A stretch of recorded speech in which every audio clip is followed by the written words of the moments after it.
Live mula sa GMA Network Center. Ito ang 24 Oras. Magandang gabi po Luzon, Visayas at Mindanao. Tila nakipagpatintero ang mga barko ng Pilipinas sa pulupulutong na barko ng China para makapaghatid ng supply sa BRP Sierra Madre sa Ayungin Shoal. Sinabayan yan ng pakikipagsagutan ng ating Coast Guard sa sunod-sunod na radio challenge ng China. Ayon sa aming mapagkakatiwalaang source. Iniimbestigahan naman ang ulat na binomba ulit ng tubig ang barko ng Coast Guard tulad po ng ginawa ng China sa naunang resupply mission. At nakatutok live si Joseph Moro. Joseph. Mel, Vicky, Emil, sa kabila ng tangkang pangharas ng China ay natuloy at nagtagumpay na rin ang paghahatid ng supply sa BRP Sierra Madre na nasa Ayungin Shoal. Kuha ito ngayong araw sa unay sa May 1 at unay sa May 2 ang mga resupply ship na naghatid kanina ng mga probisyon sa BRP Sierra Madre, ang barkong nakasadsad sa Ayungin Shoal na nagsisilbing outpost ng Pilipinas sa Ayungin Shoal. Sa di kalayuan makikita ang BRP Sindangan, ang isa sa dalawang barko ng Philippine Coast Guard na nag-escort sa rotation and resupply mission. Makikita rin sa video ang malaking barko ng China Coast Guard sa di kalayuan. Ipinakita yan kanina sa Senado ni Senator Francis Tolentino habang nagdadasal sa pagsisimula ng sesyon para magpasalamat sa ani matagumpay na misyon. We also thank you, Lord, for guiding and safely allowing our resupply ships, Unimay 1 and Unizame 2, to enter the Ayungin Shoal today at 9:07 a.m. safely to provide food and medicine for our brave soldiers despite the threats coming from several foreign ships. Naglabas din ng pahayag ang National Task Force for the West Philippine Sea para iulat na nagtagumpay ang misyon. Yan daw ay sa kabila ng anilay mga tangka ng China Coast Guard at Chinese Maritime Militia para harangin, takutin at sumagabal sa resupply mission. Binati rin ni National Security Advisor Eduardo Año ang katapangang ipinakita ng Armed Forces at Coast Guard. Hindi naging madali ang biyahe ng resupply mission. Linggo ng tanghali, eksklusibong nakuna ng GMA Integrated News na nakadaong ang dalawang resupply boats. Sila rin ang na-water cannon ng China Coast Guard sa naunang resupply mission noong August 5. Lunes ng umaga, nakalis na ang mga resupply boats para sa importanteng misyon sa BRP Sierra Madre. Ayon sa isang mapagkakatiwalaang source, bago makalapit sa Ayungin Shoal, nakasalubong ng resupply mission ang pulutong ng puwersa ng China. Hindi nabanggit ng source ang eksaktong bilang nito. Yan din ang kwento sa mga tweet ng maritime security expert na si Ray Powell dakong alas 6 ng umaga kanina. Makikita sa mapang ito ang BRP Cabra at BRP Sindangan na pumalaot mula sa Sabina Shoal na mag-escort sa mga supply ship patungong Ayungin Shoal. Pero kasabay nito ang ani pag-deploy rin ng China ng kanilang 4 na militia ships para humarang sa Ayungin. Ang 4 na yan ay bahagi raw ng 11 militia ships na ipinisisyon ng China sa Mischief Reef simula kahapon. Sa tweet ni Powell, dakong alas 9 ng umaga, nakalapit na sa Ayungin ang BRP Cabra at BRP Sindangan ng Pilipinas. Habang nakaposisyon daw doon ang 3 sa 4 na militia ships ng China. Kalaunan, nag-tweet si Powell na tapos na ang resupply mission ng Pilipinas sa BRP Sierra Madre. Ayon sa mapagkakatiwalaang source ng GMA Integrated News, kumpara raw sa insidente noong August 5 kung saan binomba ng tubig ng China Coast Guard ang ating resupply ships, sa operasyon daw kaninang umaga, nagpalitan lamang ng radio challenge ang China at Pilipinas at nakatuloy pa rin ang resupply mission. Pero ayon sa isang opisyal, may report na ng water cannon pa rin ng China Coast Guard at ang tinarget ay ang barko ng Coast Guard at hindi ang mga supply boats. Hinihintay pa ang detalye nito. Ayon din sa isang opisyal, malaking tulong sa ikinilos kanina ng China sa Ayungin Shoal ang pagkondena ng ibang bansa sa water cannon incident noong August 5 at ang pagbibigay nila ng suporta sa Pilipinas.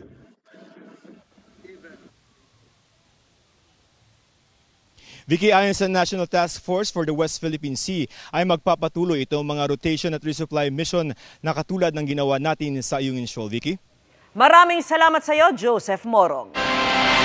Reaksyon naman ng China Coast Guard, wala raw permiso sa Chinese government ang ginawang resupply mission ng Pilipinas sa Ayungin Shoal. Kaya raw nag-issue sila ng mga babala. Sinunda ng mga barko ng Pilipinas at epektibo raw silang na-regulate. At dahil wala naman daw dalang building materials, bahagi lang daw ng pagiging makatao. Napayagan nila ang Pilipinas na magdala ng pagkain sa nakasadsad na BRP Sierra Madre. Pero tututulan daw nila kung building materials ang padala dahil bahagi raw ng China ang lugar. Magpapatupad ng bagong guidelines para sa screening sa mga Pilipinong mag-abroad simula Setyembre. Kabilang sa mga posibleng hanapin ang ilang mahalagang dokumento kahit yan mismong pag-uusisang yan ang inirereklamo sa ilang viral video. Nakatutok si Salima Refran. Ilang ulit nang nag-viral ang mga reklamo ng mga biyaherong kung hindi na offload o hindi pinasakay ay na-miss naman ang flight dahil sa dami ng tanong sa immigration bago umalis ng Pilipinas. Kaya sa kampanya ng gobyerno para raw malabanan ng human trafficking at illegal recruitment, formal nang inilatag ang mga bagong guidelines para sa departure screening ng mga Pilipinong babiyahe abroad. Pero kung inakala nyo magluluwag, tila lalo pang naghigpit sa mga panuntunan sa mga dokumentong kailangang ipakita, lalo na kung sponsored o sagot ng iba ang gastusin sa biyahe. Those who are traveling for tourism purposes only, na wala pong sponsor, they are just regular tourists, wala pong kailangang ipag-alala because just the regular documents po ang tinitingnan natin. Bukod sa basic travel documents, maaaring hingan ng ibang patunay o dokumento ng relasyon, pati na kapasidad ng sponsor na pondohan ng biyahe. Kung magkaanak sa first degree, tulad ng anak, kapatid at mga magulang, kailangan ng magpakita ng original PSA-issued birth certificate o marriage certificate, kopya ng work visa o work permit o residence permit ng sponsor at OFW documents kung OFW ang sponsor. Kung mas malayo sa immediate family ang nag-imbita tulad ng tiyahin, pinsan, hipag, biyenan at iba pa, bukod sa mga patunay ng pagkakamag-anak tulad ng mga original PSA certificates, kinakailangan ng notarized original affidavit of support and guarantee na ninotaryo o inauthenticate ng Embahada ng Pilipinas, konsulado o honorary consulate depende sa bansa. Kailangan rin ng legal na kasulatan mula sa sponsor na nagpapatotoo na ang biyahe ay para lamang sa tourism purposes at babalik sa Pilipinas ang sponsoran. Kasama sa kasulatan na ang kabiguan na masunod ito ay maaaring makaapekto sa mga biyahe ng pasahero sa hinaharap, pati na ang kapasidad ng nag-sponsor na magkumbida. Pero paano halimbawa yung mga inimbitahan naman ng kasintahang banyaga? May karagdagang requirement daw para dyan. They may show proof po of their relationship. That could be photos, that could be any document po. Tinitingnan din po who the sponsor is. Hindi lang po yung relationship nila, but who the sponsor is upang malaman if this is a legal person and kung nag-sponsor na ba siya ng ibang tao before, yung address, contact information nung sponsor na yon for the Philippine government to be able to siguro locate should there need to be should issues arise. Naglatag rin ng requirements para sa mga pagbiyahe ng mga OFW, mga menor de edad, mga mag-aaral abroad, volunteer workers, mga pupunta sa Hajj at iba pa. Pero sa dami ng hahanaping requirement, hindi ba ito masyadong stricto at nalalabag na ang karapatan na bumiyahe? The reason for instituting revised guidelines is a matter of national security.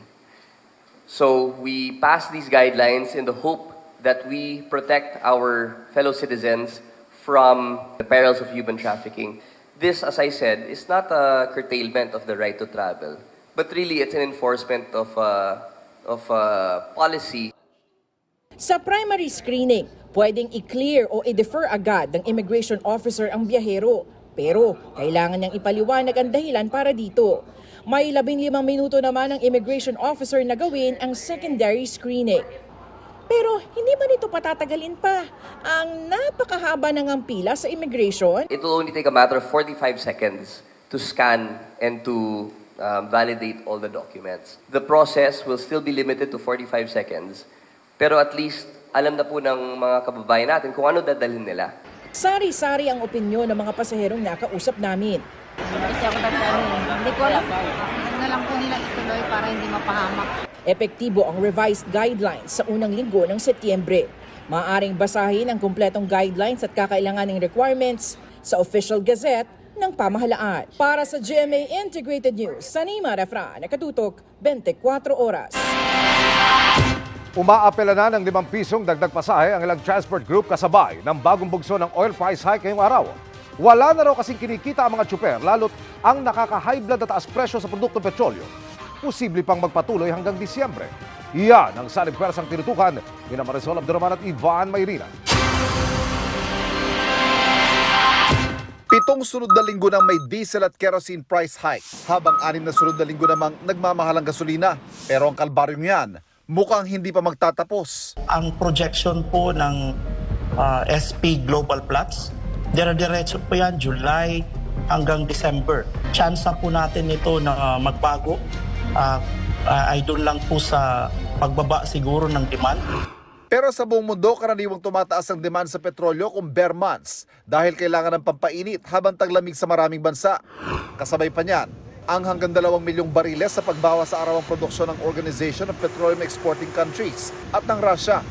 Pag nagkataon, madadagdagan pa ang halos 13 pesos ang iminahal ng diesel at kerosene simula July 18. Nasa 8 to 10 pesos na ang iminahal ng gasolina simula July 18. Hindi masabi ng Energy Department kung hanggang magkano yan naabot kung hindi bababang demand at hindi tataas ang supply. Wala pa ho kaming masabi na maaasahan na magro-roll back na yung month of August. Alanganin po talaga ang supply ngayong month of August.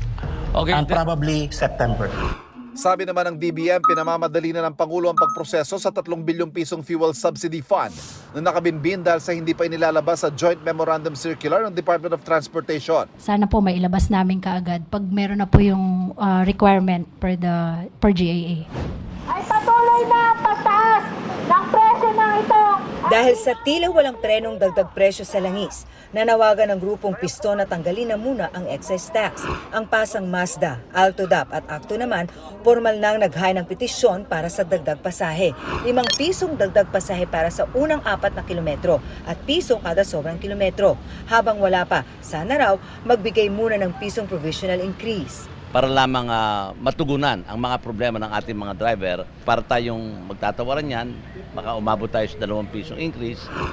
Kung magtuloy-tuloy raw ang diesel price hanggang Disyembre, posibleng umabot yan sa 80 pesos kada litro base sa impormasyong nakarating sa kanila. Ngayon pa lang, 400 pesos na raw ang nalulugi sa bawat tsuper dahil sa mga price hike. Kung aabot po tayo ng ganon, sobra na pong kawawa ang ating mga katsuperan ng mga driver. Dininig din ng LTFRB ang hiwalay na 2 pesos fare increase petition ng Stop and Go Coalition, LTAP, Piston at FEDUDAP. Pero kailangan nila magpasa ng formal na petisyon sa loob ng 5 araw. Mataas daw yan ayon sa Lawyers for Commuter Safety and Protection. Hindi naman pasahero may kasalanan kung bakit tumaas ang presyo ng krudo. Pero ang unang option lagi ay taas pasahe. Saan namin kukunin? Pwede ba kaming kumuha doon sa mga magsasaka? Pwede ba kami kumuha doon sa mga pamalakaya, sa mga mangingisda? Siyempre sa mananakay. Wala kaming choice kundi sa kanila. Kinampihan naman ang transport group ng isa pang commuters group, pero sana raw piso lang ang dagdag pasahe at kung maaari sa mga modernong jeep lang. Sapagkat kung sila po ay hindi na talagang makalabas, mas higit kaming mahihirapan. Naintindihan po namin. Naunang sinabi ng LTFRB, hindi naman daw bingi ang ahensya sa mga panawagan ng mga driver at operator. Gayunman, sasailalim sa karagdagang pagsusuri ang hirit ng ilang grupo na taas pasahe. Para sa GMA Integrated News, Marisol Abduraman. At ako si Ivan Mayrina. Nakatutok kami 24 oras. Inararo ng isang truck ang 4 na sasakyan, kabilang po ang isang pag-aari ng It's Showtime host na si Vice Ganda.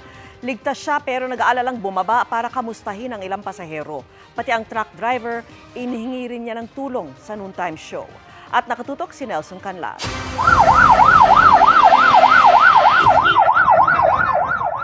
Nakasalpok pa ang truck na ito sa isang kotse sa panulukan ng Katipunan Avenue at CP Garcia sa Quezon City nang makuhanan ng ilang motorista pasado hating gabi nitong linggo. Ilan pang sasakyan ang nadamay dyan. Buti wala kasakay. Wala kasakay, si Vice. Si Vice.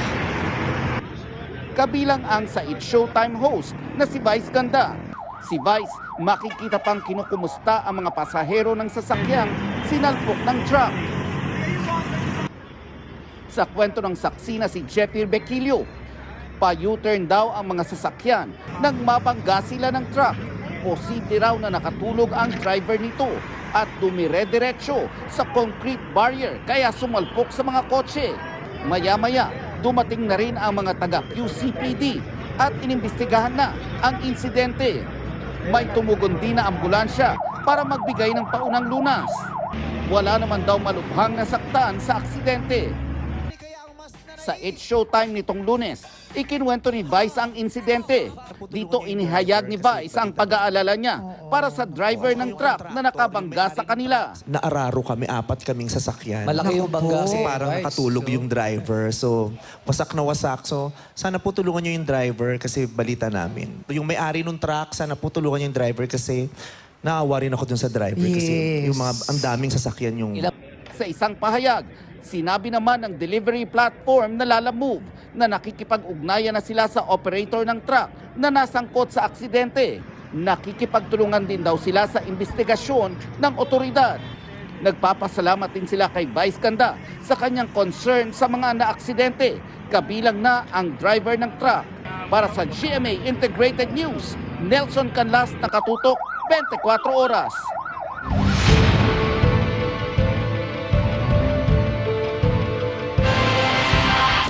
Pati mga transaksyon sa e-wallet gustong busisiin ng COMELEC para iwas vote buying.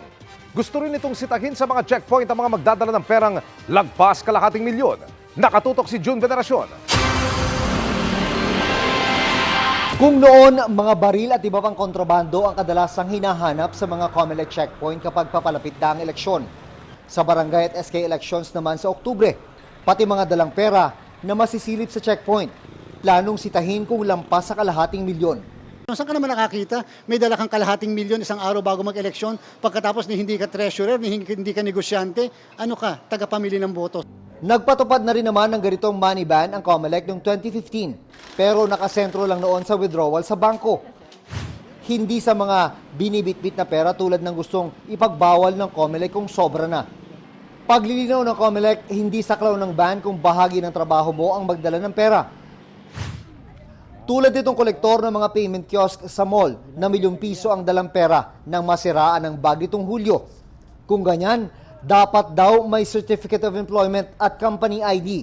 Pag-amin ng COMELEC, walang desisyon ng Korte Suprema na pinagbabawal yung money ban. Susubukan muli ng Commission on Election bilang paraan para mapigilan ang pamimili ng boto. Pero pagpunto ng isang election lawyer, labag ito sa karapatan ng tao sa kanyang ari-arian. Dahil pati raw mga walang kinalaman sa politika ay nadadamay. Dapat daw humanap ang COMELEC ng iba pang paraan para masugpo ang problema ng vote buying. Sabi naman ng isang election watchdog, dapat balansin ang pagsasawata ng vote buying at private property rights sa mga tao. Ang guidelines daw sa pagpapatupad ng isang money ban ay dapat kasing higpit ng batas laban sa money laundering. Paalala ng COMELEC sa PNP at iba pang law enforcement agencies na maatasang magsagawa ng money ban checkpoint. Visual search lang ang pwedeng gawin, gaya rin ng ginagawa sa karaniwang checkpoint. Bawal pabuksan ang sasakyan o kahit ang mga bag sa loob ng sasakyan, pati glove compartment. Kung ano lang ang kita, yun lang ang pwedeng sitahin.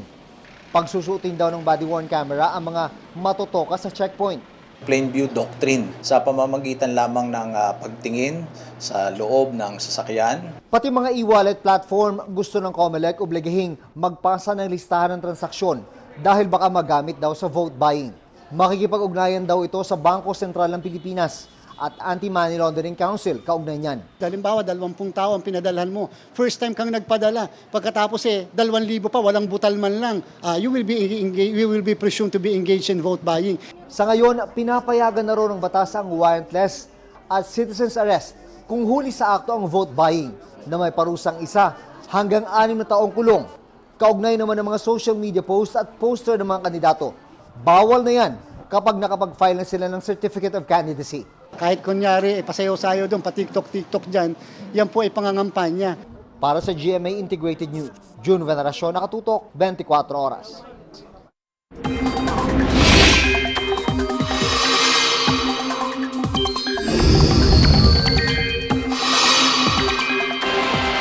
Magandang gabi mga kapuso. Iba't ibang weather systems ang minomonitor ngayon ng Pag-asa. Bukod kasi sa habagat na nagpapaulan sa malaking bahagi ng bansa, nakakaapekto rin ng low pressure area at hindi lang yan, may binabantian ding bagyo sa labas ng Philippine Area of Responsibility. Huling namataan ang tropical depression sa layong 3,220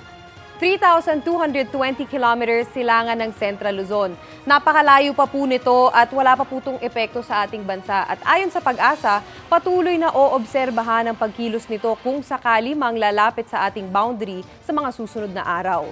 Ang isa pang sama ng panahon na binabantayan ay nasa loob naman ng PAR. Sa layong 665 kilometers silangan ng Apari, Cagayan, namataan ng nasabing low pressure area. Sabi ng Pag-asa, sa ngayon ay mababa pa ang tsansa nitong maging bagyo, pero yung trough o extension ng LPA ay umaabot at makakaapekto na sa ilang bahagi ng Luzon. Tuloy-tuloy rin ang pag-iral ng habagat sa malaking bahagi ng bansa. Base sa datos ng Metra Weather, malaking bahagi pa rin ng Luzon ang uulanin bukas lalo na sa hapon. May malalakas na ulan sa Northern at Central Luzon pati sa Mimaropa region. Sa Metro Manila naman, nananatiling mataas ang tsansa ng ulan, lalo na sa hapon at gabi.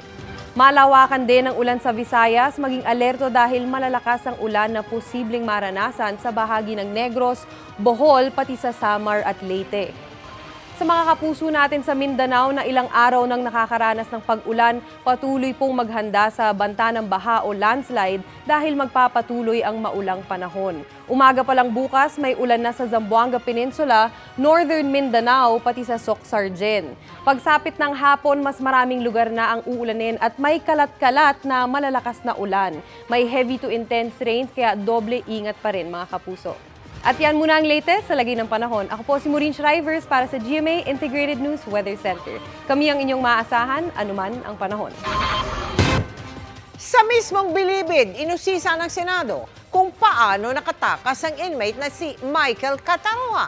Itinuro pa ang ilang CCTV roon, kaya kaduda-duda raw ang pagtakas. Nakatutok si John Consulta. Hinimay panglalo ng Senado ang pagtakas ni Michael Cataroha sa bilibid. Kabilang ang paggapang at pagkapit pa niya sa ilalim ng truck para makalabas sa maximum security compound. Huwag mo akong bulain dahil kakampi mo ako. Magkakamuhi tayo, pare. Natandaan mo yun, Kosa, ha? Huwag mo akong...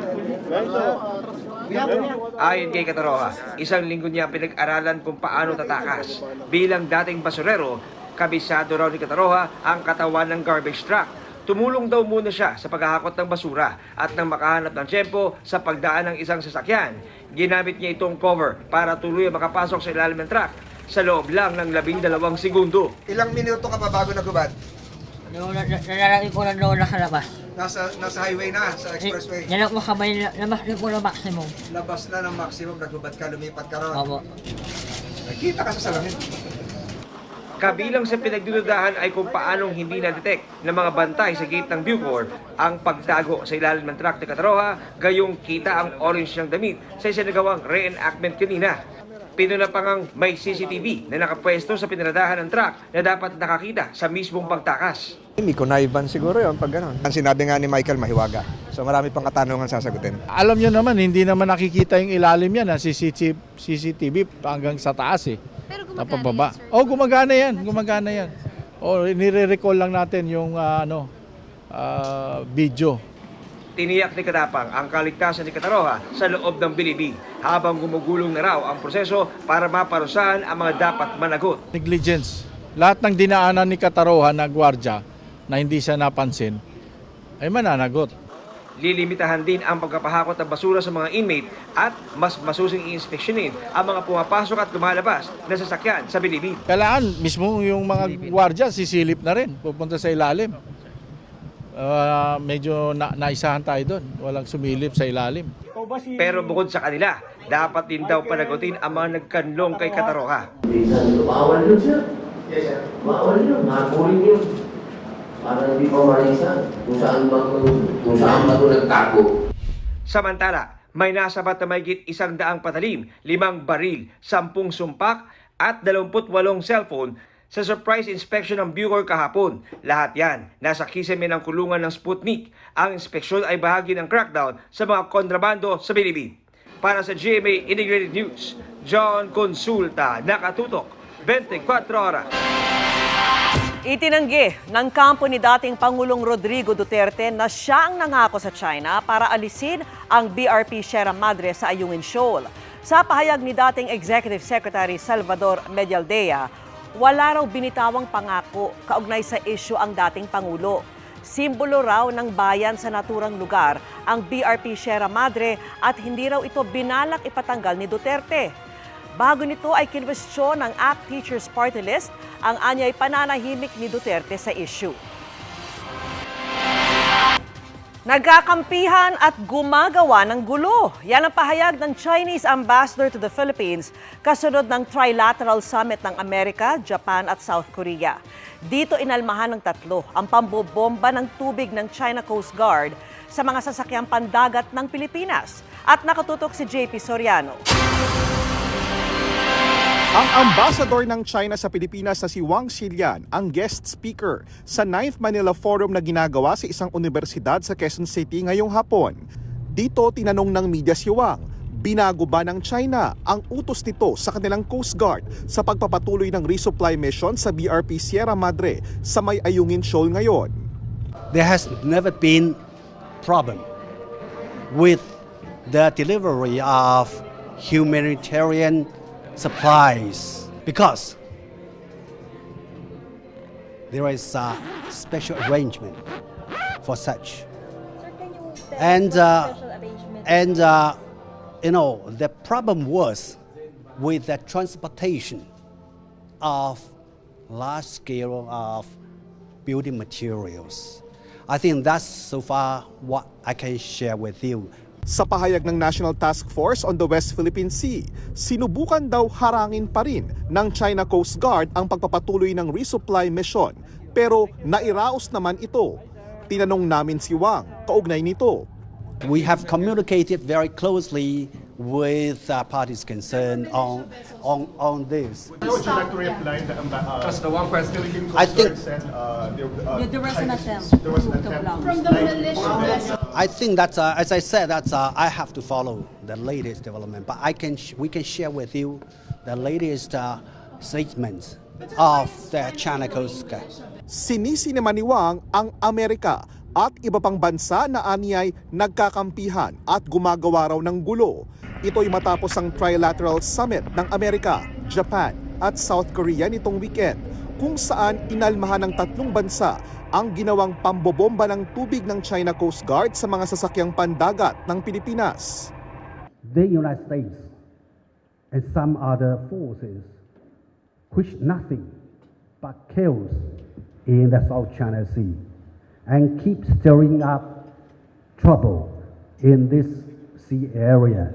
Sinabi rin ng China na handa raw silang makipagtulungan sa Pilipinas at ASEAN para mapabilis na ang pagtatapos ng Code of Conduct na mahigit 20 taon nang binubuo. Sabi pa ni Wang, China hopes that regional countries will maintain necessary vigilance against such evil clause behind the scenes and hold the initiative of maintaining peace and stability in the South China Sea in their own hands.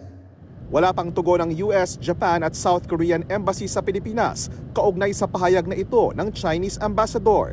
Pero si US Assistant Secretary of State for East Asian Pacific Affairs na si Daniel Crittenbrink, hindi raw pag-atake sa China ang ginagawang kasunduan ng mga bansang kabilang sa Trilateral Summit. I think they're taking steps they believe to protect themselves, that to ensure that the progress that they've made is protected and secured, and to work more closely together in a world increasingly uncertain.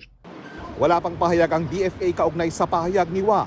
Pero ang China, welcome daw ang pagtalaga kay dating Foreign Affairs Secretary at Ambassador to UK Teodoro Locsin bilang Special Envoy sa China.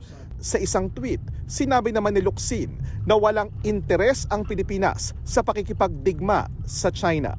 Para sa GMA Integrated News, JP Soriano, nakatutok 24 oras. Umabot sa Senado ang isyu ng pangmamaltrato sa isang kasambahay sa Occidental Mindoro. Ginisa pati kapitan ng barangay na una niyang nilapitan na napagkamalan umano siyang taong grasa. Iyan ang tinutukan ni Dano Tingkungko. Sa harap ng Senado, ikinuwento ng kasambahay na si LV Vergara ang mapait na dinana sa kamay ng kanyang mga dating amo sa Occidental Mindoro. Dahil daw sa paulit-ulit na pananakit sa kanya, nabulag at nabungi ang 44 anyos na si LV. Itong tainga ko, suntok ng suntok po sa akin. Pag konting mali po, yun, tuloy na tuloy po yung nananakit sa akin. Tinatagyakan, hinahampas, tapos po inuuntog sa freezer, sa CR, tapos sa mga dingding kahit saan po. Sino unang nanuntok? Yung babae, lalaki? Yung pong babae. Kailan kayo nabulag? Ito pong kaliwa, kasabay po ng tainga ko. Nung Pebrero po, to 2020 din po. 2020. Yung kanan? Yung pong noong 2021 po. Sinabit kayo doon sa sabitan ng karne? Opo, nakakatay po sila ng baboy. Opo, sinasabit po nila po ako doon. Hindi po kayo nagsuplong sa inyong mga kamag-anak, sa pulis? Sinamsam po yung cellphone ko, paano po ako makatawag. Taong 2021, nakatakas si LV mula sa kanyang mga amo at pumunta sa tanggapan ng Barangay 7 sa Mamburao Occidental, Mindoro para humingi ng tulong at ipacheck ang kanyang mga gamit para hindi maakusahan ng pagnanakaw ng dating amo. Pero nasundan siya sa barangay hall ng kanyang among lalaki. Tanong ng mga senador, bakit pinayagan ni Barangay Chairman Jimmy Patal na bumalik si LV sa kanyang mga amo? Ang akala ko po ay naligaw na taong grasa. So yung pong utos ko sa tanod po ay linisan po si Nanay LB. Tapos hindi pa po siya, sinasabi ko pa pong ganon, dumating na po yung amo niya. Nasa matinong pag-iisip ka, kung tama ka, patas ka, the first thing you should have done is pa-check siya sa doktor, tawagan mo si HR, tawagan mo PNP, sabihin na meron dito, mukhang kawawa na kasambahay. Ang ginawa mo, sinurrender mo siya uli sa amo, napakawalang hiya mo. Binanggit ni Patal kalauna ng posible niyang pagtestigo laban sa mga Ruiz matapos umano silang makatanggap ng iba pa mga sumbong ng pananakit. Pinahaharap din dapat sa Senado ang mga dating amo ni LV na kinilalang sina Jerry at Franz Ruiz, pero nagpadala raw ng text message ang mga Ruiz na hindi sila makakarating dahil may iniindang medical condition. Do they have a medical certificate? Did they present a medical certificate? No, Your Honor. They just sent an excuse letter, sir. Excuse letter? Yes, sir. Ano to? Eskwelahan? So this is just a piece of paper? And this will not stand. Inihahanda na ng komite ang supina para humarap sa susunod na pagdinig sa susunod na linggo ang buong pamilya Ruiz. Magsasagawa rin ng investigasyon ng Commission on Human Rights. Bukas nakatakda ang pagdinig ng Piskalya ng Batangas City sa mga reklamong inihain ni LV laban sa mga dating amo. Sinusubukan pa naming kunin ang panig ng pamilya Ruiz. Para sa GMA Integrated News, Dano Tingkungko, nakatutok 24 oras. Salamat sa iyo, Iya. At yan ang mga balita ngayong Martes. Ako po si Mel Tiangco. Ako naman po si Vicky Morales para sa mas malaking misyon. Para sa mas malawak na paglilingkod sa bayan, ako po si Emil Sumangil. Mula sa GMA Integrated News, ang News Authority ng Pilipino. Nakatuto kami 24 oras. Mga kapuso, kasama nyo kami 24 oras. Mag-subscribe sa GMA Integrated News sa YouTube. Sa mga kapuso abroad, bisitahin ang GMA Pinoy TV at www.gmanews.tv.